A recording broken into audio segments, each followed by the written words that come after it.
Thank you. The accusation or criticism has been made that this is an unserious hearing full of conspiracy theorists.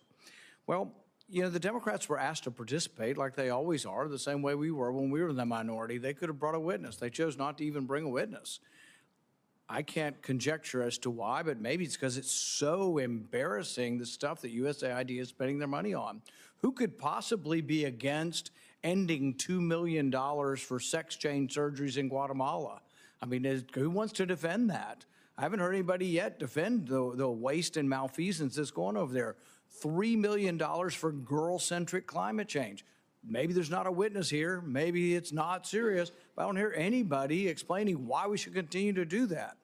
Now, there is a legal question. There is a legal question. If there's $40 billion in USAID and they don't spend it at all and it just sits there, can the president impound it? This is a real question, and it may come to that.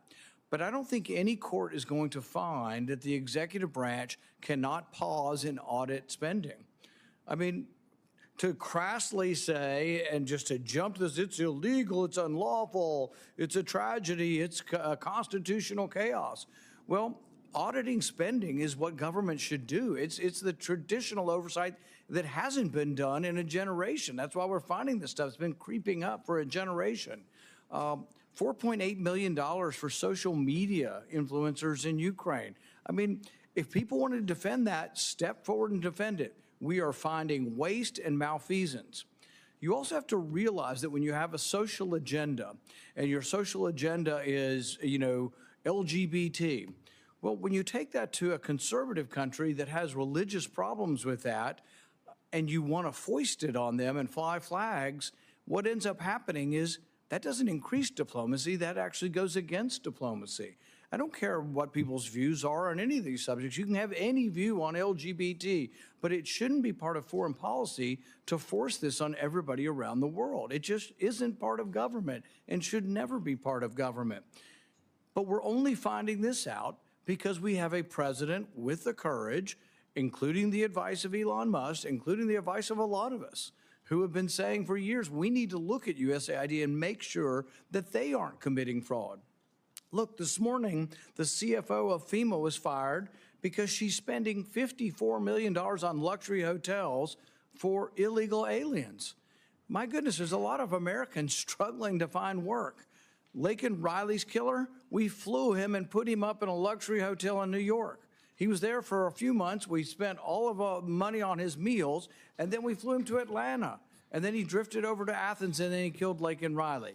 Most Americans think that that's crazy and we shouldn't be doing it, but we are only finding it out because for once we have a president with the courage to say no, to go over there and put a padlock on the door and take the name down. But ultimately, there will be a legal question. Can he impound it, or will it have to come back to Congress? I actually, frankly, think the better way is spend about $30 billion and send $10 billion back, and we do a rescission. There is a method for doing that, and I hope that is what is done. But even on the impoundment question, there are questions exactly, and I don't think it's ever made it all the way to the Supreme Court. There is court precedent on it, but we haven't gotten to that. A pause in funding is an impoundment. A pause in funding to do an audit is just good government, frankly. The question I have for the panel is this, though. Mr. Chairman, may I just Sure. inquire? Sure. Because the chairman mentioned that we don't have a minority witness.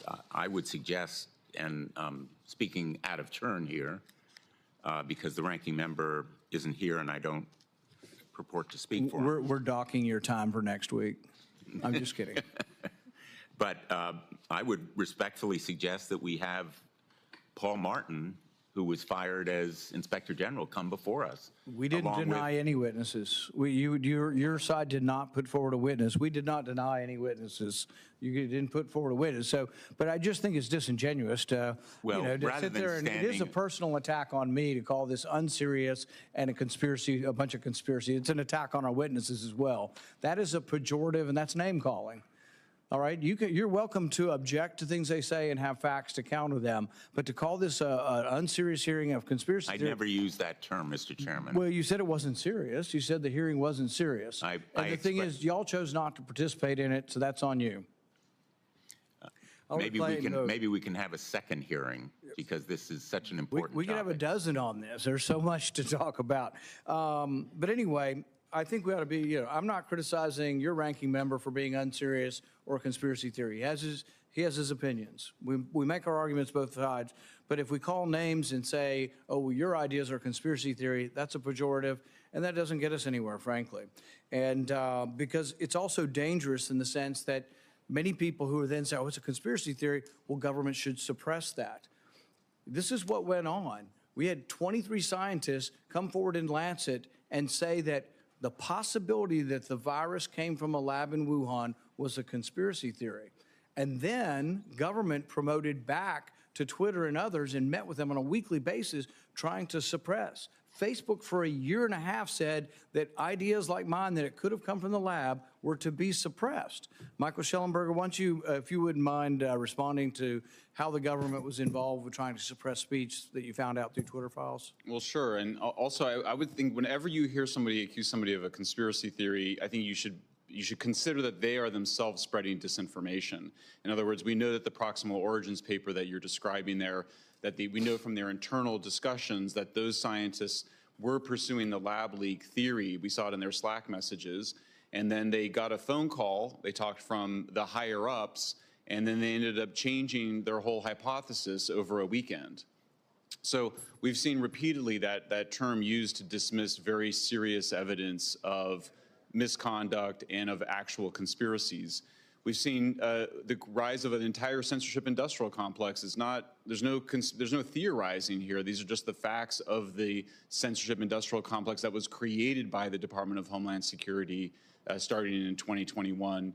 Really started before that in 2020, all the way culminating to the Disinformation Governance Board, which was so Orwellian that even Democrats had to back away from it.